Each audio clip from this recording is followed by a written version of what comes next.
Sheriff Savokinas. No problem, Steve. I just want to make a little correction.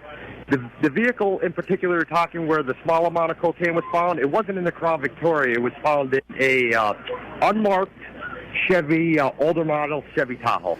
Okay, I'm just, I read that from the Citizen's Voice report. And in the past, there was some drugs that were found in the Crown Victoria, which is used as a prisoner transport vehicle.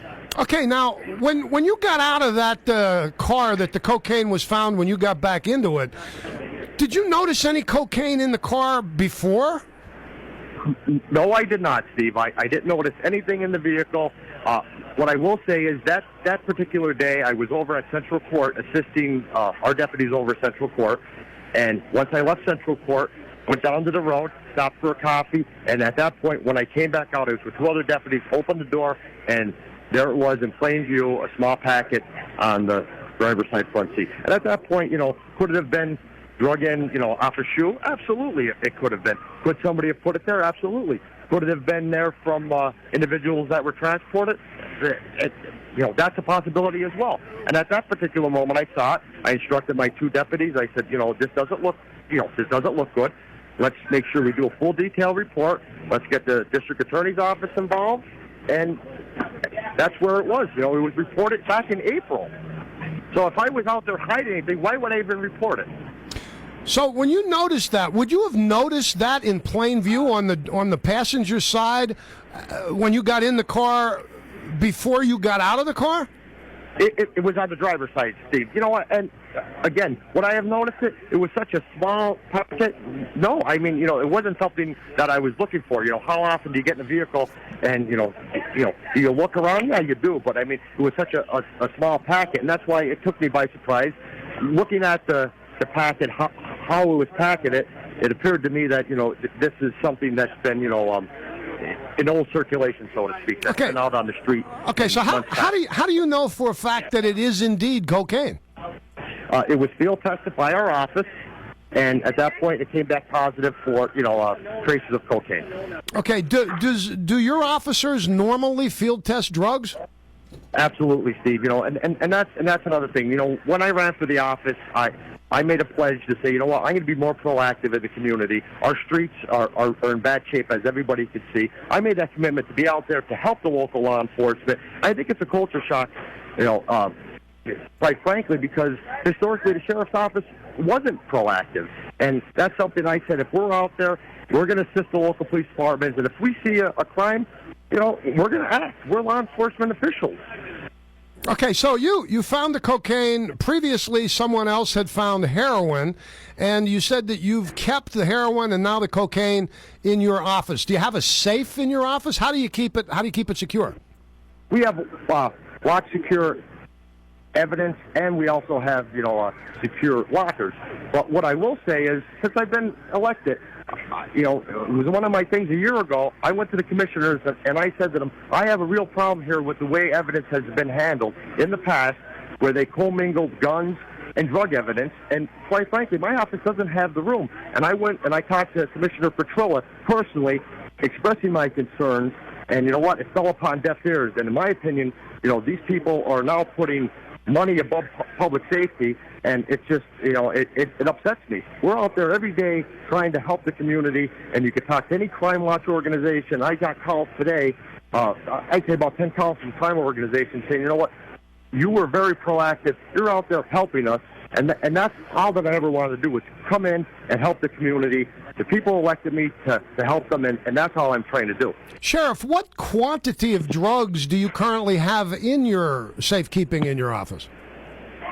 Well, currently, I mean, without being at the office to look at it, I can't give you a definitive answer, but I can tell you everything is documented. Stuff has been historically sent over to the crime lab in the past. We've prosecuted cases in the past. I think that's another issue where, some questions are being asked. Does the sheriff's office have authority to make arrests, to make drug arrests?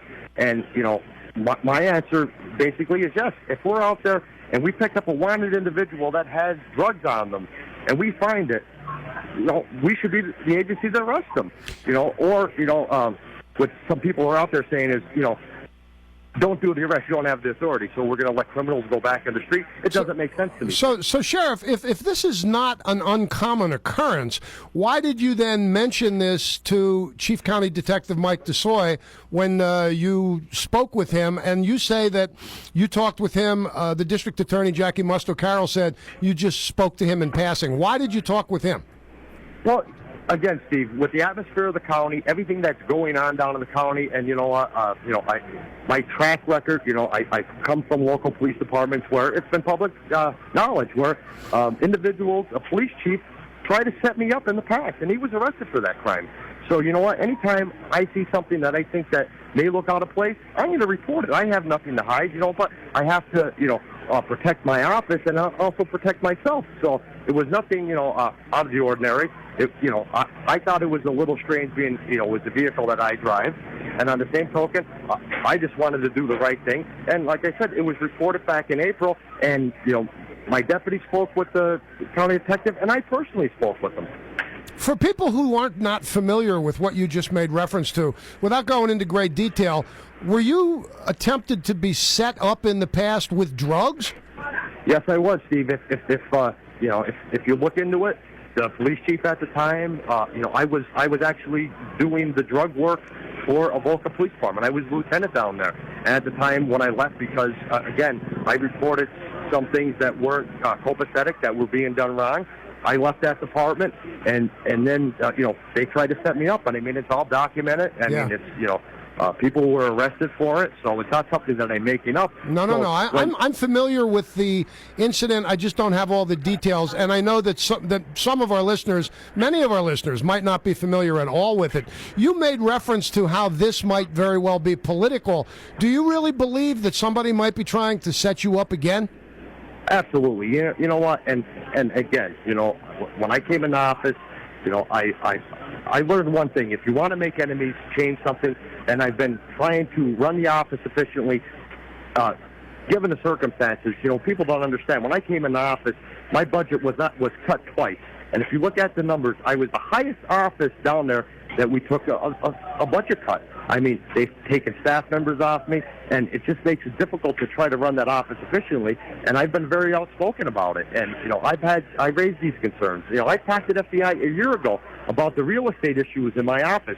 I turned over $436,000 approximately that was never turned over by the past administration. But, that doesn't make headlines.